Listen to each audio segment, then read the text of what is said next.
If you are a parent with school-age children, the COVID-19 pandemic presents an opportunity. I know that sounds strange, but here's what I mean. The pandemic has forced many children to do their learning remotely, and remote learning is, by default, screen-based learning. So the pandemic has given us all a great chance to assess screen-based learning and to think very hard about the effect of the internet and screens on developing minds. Long before the pandemic, I had been concerned about the effects of the internet on children. In 2011, I read a fascinating article in the New York Times about a Waldorf school in Silicon Valley that completely bans screens in classrooms and discourages parents from allowing their children to use screens at home. Many of the top executives and engineers at the tech companies in Silicon Valley send their kids to this school to protect them from the influence of screens and the internet. Later, in 2018, the New York Times ran a three-part series in which they showed that the tech elites had become even more convinced that it was necessary to keep their own children away from screens, the internet, and social media.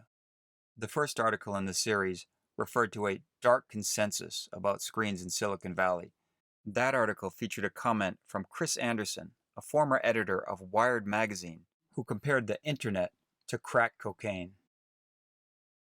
The same article pointed out that Tim Cook, the CEO of Apple, said that he didn't want his nephews to use social media, while Bill Gates said he didn't want his children to have cell phones until they were teenagers, and Melinda Gates said she wishes they had waited longer.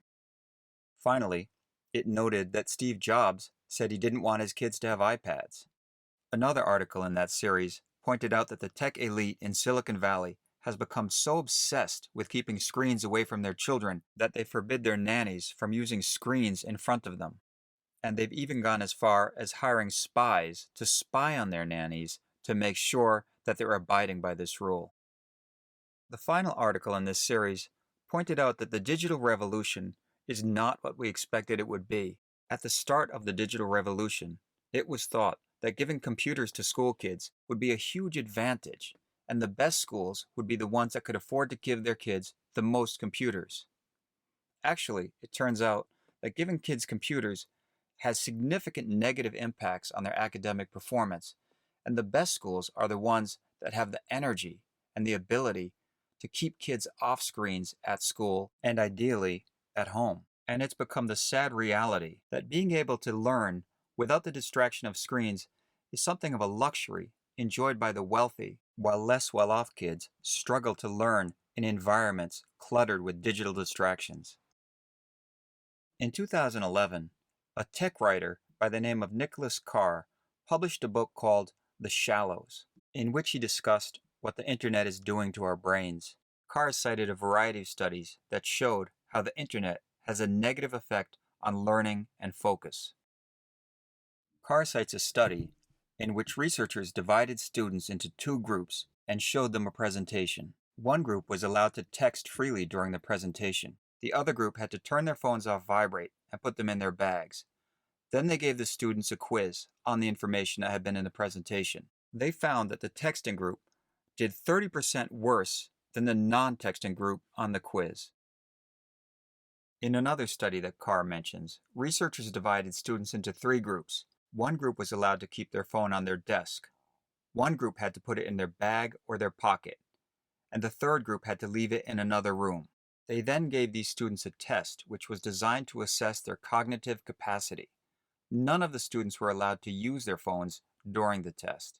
They found that the closer the phone was to the student, the worse they did on the test, and they hypothesized that the act of resisting the temptation to check their phone exerted a kind of cognitive burden on the students, and obviously, the closer the phone was, the greater the burden. They called this burden brain drain. Stated simply, it's this: even when you're not looking at your phone, you're thinking about your phone. And anyone with a smartphone knows that this is indeed the case. Finally, Carr discusses a study performed in the UK where they looked at 91 high schools that instituted cell phone bans. They found that those cell phone bans resulted in a 6.4% improvement on nationwide standardized tests. And interestingly, the greatest gains were exhibited by the previously lowest performing students. Given the relative ease with which cell phone bans can be instituted, for example, by creating cell phone lockers into which students deposit their phones at the start of the day and where they pick them up at the end of the day, it's amazing how few school administrators take this easy win. This great opportunity to improve the overall ranking and performance of their school and to help the most challenged among their students. Based on these studies and many others, Carr concludes that the internet, by design, subverts patience and concentration. He says that, far from enhancing intelligence, the internet degrades it. And Carr actually proposes a mechanism whereby the internet achieves this effect. To start, Carr discusses the widely accepted model for how learning takes place. And when we say learning, what we're really talking about is how something enters the long-term memory. In this model, information first enters the brain through a sensory input. It is then captured by the working memory, which is capable of storing 3 or 4 distinct bits of information. This is equivalent to the RAM in your computer. In order for it to go from your working memory to your long-term memory, attention must be focused on it while it's in the working memory. This is a process called rehearsal by psychologists. The longer the information is kept in the working memory, and the stronger the attention paid to it, the more likely it is that that information will be committed to the long-term memory. If you stop and think about it, you'll see that this is a pretty good description of how learning takes place. Think about how you learn a new word or a fact. You take it into your mind, you think about it, you focus on it, maybe you repeat it, and then, by an almost magical process, that word or that fact is stored in your memory.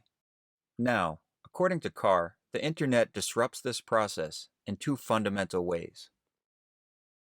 First, the internet assaults the brain with a steady stream of ever-changing information. This overloads the working memory, and this makes it impossible for anything to stay in the working memory long enough for the attention to focus on it and for it to be committed to long-term memory. Likewise, the constantly changing variety of information presented by the internet means that the attention is always flitting from one piece of information to the next, meaning that it cannot focus on the contents of the working memory long enough for that information to be transferred to the long-term memory. And surely this is the case. Think about trying to learn things when your attention is scattered and you're presented with too much information.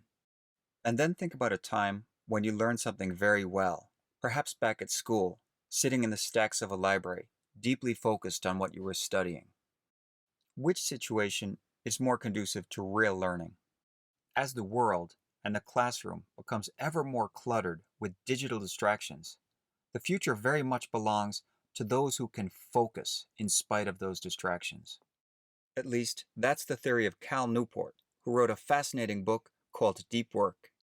Cal Newport went to Dartmouth and then did a PhD at MIT before becoming a professor of computer science at Georgetown University at the age of 28. Newport defines deep work as focusing without distraction on a cognitively demanding task. And here's what he says about the value of deep work. What's valuable in today's economy, which is very competitive, is that you're able to do something that's very valuable very well. That's going to be the currency for thriving in this economy, and deep work is like the mint that prints that currency. Newport calls deep work CrossFit for the mind. And he says that those who master deep work will have an enormous competitive advantage in the future. Newport continues. This is one of the big opportunities out there. Focus is the new IQ, but unlike regular IQ, it's something that you can get substantially better at in a short amount of time. According to Newport, the internet is the enemy of deep work, and it specifically erodes the ability to focus. I find it ironic that parents who are very concerned about their children's education, some of whom spend a small fortune to send their kids to private schools, then turn around and give their kids digital devices that actively subvert their children's ability to learn and to focus.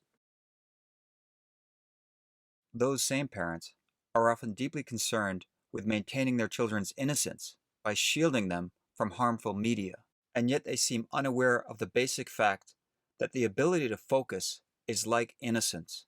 Once it's gone forever. Because the brain of the school-age child is at its most neuroplastic, meaning that the mental habits and physical structures put in place during the school years will essentially be with that child for life. Like it or not, we all now live in the attention economy. And unfortunately, many of us are making choices that consign our children to lives as slaves in the attention economy, rather than free and creative citizens in the real world and the digital world. Therefore, I'm proposing something called Analogue Education. Analogue Education is simple, and it's based on two ideas. The first is that screens generally do more harm than good in education. The second is that screens should only be used to teach things that can only be taught with screens, such as video editing, PowerPoint presentations, or perhaps Googling. In all other cases, the old analog methods are the best. That means in-person learning with books, blackboards, pencils, papers, hands-on experience, and talking. The best thing about analog education is that it doesn't require expensive devices. It's pretty much free, and it frees children.